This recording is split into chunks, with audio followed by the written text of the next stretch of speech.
اعوذ باللہ من الشیطان الرجیم بسم اللہ الرحمن الرحیم رب یسر ولا تعسر وتمم بالخیر وبک نستعین رب اشرح لی صدری ویسر لی امری واحلل عقدۃ من لسانی یفقہوا قولی واجعل لی وزیرا من اہلی آمین یا رب العالمین۔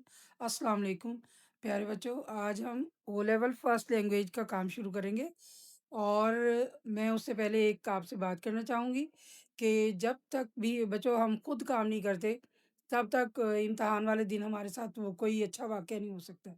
جیسے اگر ہم امتحان کے دن جائیں، اور جیسے کسان کھیت میں جاتا ہے تو بیج اگر وہ اس نے ہل نہیں چلایا، زمین کو ہموار نہیں کیا، تو وہ جا کے تو دانے پھینک آتا ہے۔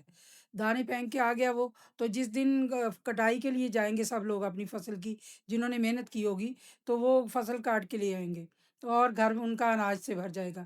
لیکن جس نے سادہ زمین پر ایسے پھینک دیے ہوں گے دانے، تو آپ سوچیں کہ وہ کیا کاٹے گا۔ تو اسی طرح سے ہے کہ جس چیز کو ہم خود نہیں کرتے، ہمیں کتنے بھی ٹیچرز، مدر، جو بھی ہمارے پیرنٹس ہیں، والدین جتنا مرضی زور لگا رہے ہیں، لیکن جب تک بچے کو حتیٰ کہ فیڈر بھی چوسنا پڑتا ہے، نوالا بھی اندر لینا پڑتا ہے، اس کے ہی معدے نے ہضم کرنا ہوتا ہے، ماں اس کی جتنی مرضی مددگار ہو، لیکن اس نے اپنا نوالا خود ہضم کرنا ہے۔ اسی طرح آپ نے اپنا سبق میں جتنا بھی آپ کو پڑھا لوں، لیکن آپ نے خود پڑھنا ہے۔ تو آپ اچھے کسان کی طرح جائیے، پڑھیے، اور پھر جو آپ کو یاد رہ جائے گا وہ آپ کا قیمتی اثاثہ ہوگا۔ تو آئیے شروع کرتے ہیں پھر، ٹھیک ہے؟ اچھا بچوں، آج ہم مسدس حالی، مولانا الطاف حسین حالی کا کلام ہے جو بہت ہی مشہور ہے، مسدس، تو اس کو کریں گے او لیول فرسٹ لینگویج کے لیے۔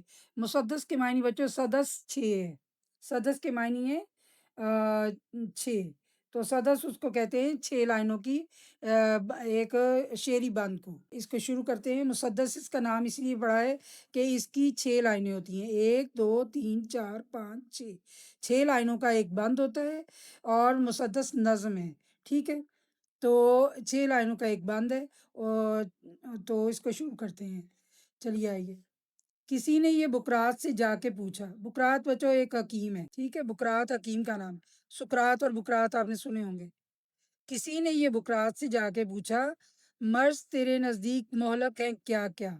کیا یعنی تمہارے پاس، تمہارے خیال میں کون کون سا مرض ہے جو ہلاک کرنے والا ہے؟ مہلک، ہلاک کرنے والا، یعنی مار دینے والے مرض کون سے ہیں؟ تو آگے سے وہ جواب دیتا ہے حکیم، کہا، آگے انورٹڈ کاماز میں بچو، جو کسی نے خاص بات کہی ہو ڈائریکٹ، دکھ جہاں میں نہیں کوئی ایسا کہ جس کی دوا حق نے کی ہو نہ پیدا۔ حق اللہ تعالیٰ، اللہ نے کوئی ایسا دکھ نہیں بنایا جس کی دوا نہ پیدا کی ہو، مگر وہ مرض جس کو آسان سمجھیں، کہے جو طبیب اس کو ہذیان سمجھے۔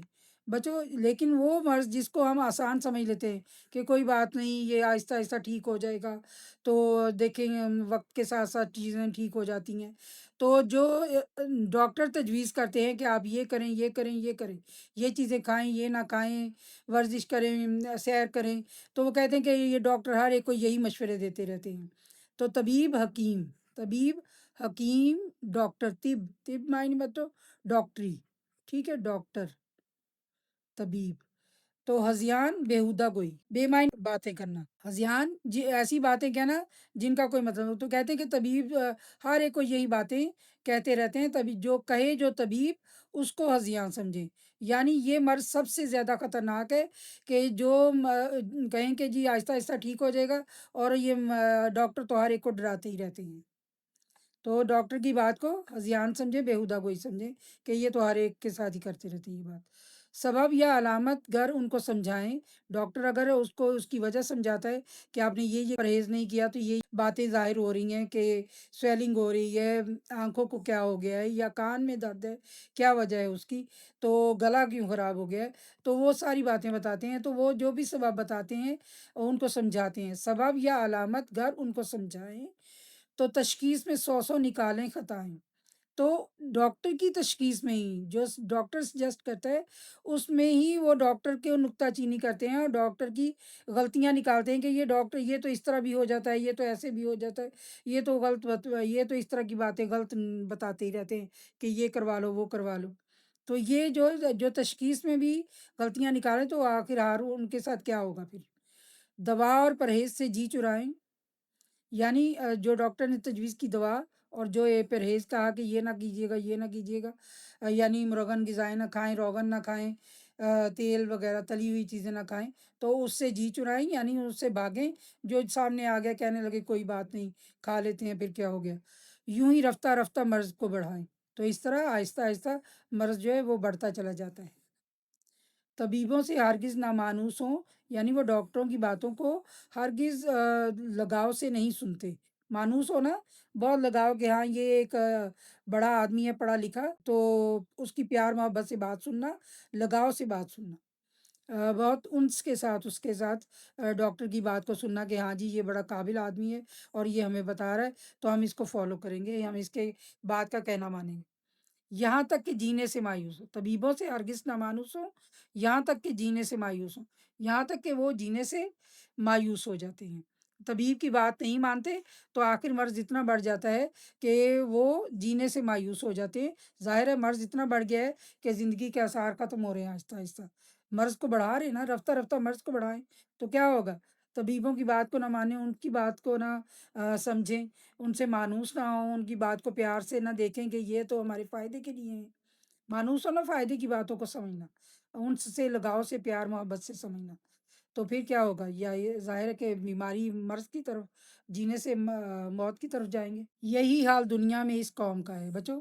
آگے وہ پہلے ایک مثال دے رہے ہیں، پھر اس کے بعد اپنی قوم کی طرف آ گئے ہیں۔ یہی حال دنیا میں اس قوم کا ہے، بھنور میں جہاز آ کے جس کا گرا ہے، کنارہ ہے دور اور طوفان بپا ہے، گما ہے یہ ہر دم کہ اب ڈوبتا ہے، نہیں لیتے کروٹ مگر اہل کشتی، پڑے سوتے ہیں بے خبر اہل کشتی۔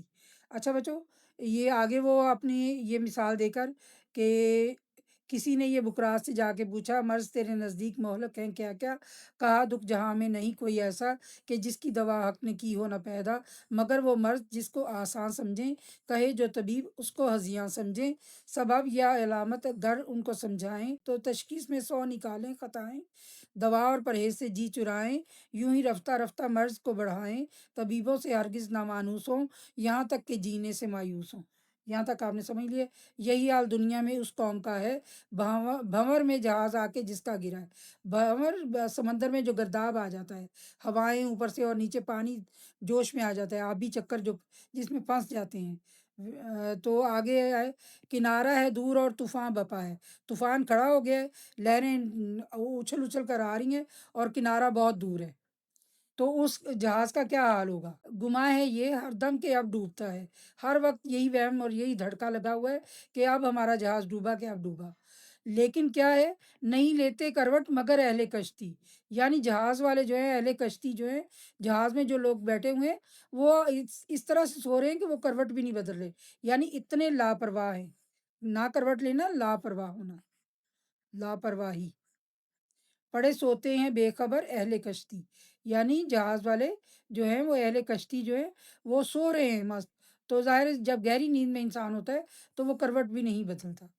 تو یہ آپ کو سمجھ آ گئی ہوگی امید ہے۔ اچھا بچو، یہی حال دنیا میں اس قوم کا ہے، بھنور میں جہاز آ کے جس کا گرا ہے، کنارہ ہے دور اور طوفان بپا ہے، گما ہے یہ ہر دم کہ اب ڈوبتا ہے، نہیں لیتے کروٹ مگر اہل کشتی، پڑے سوتے ہیں بے خبر اہل کشتی۔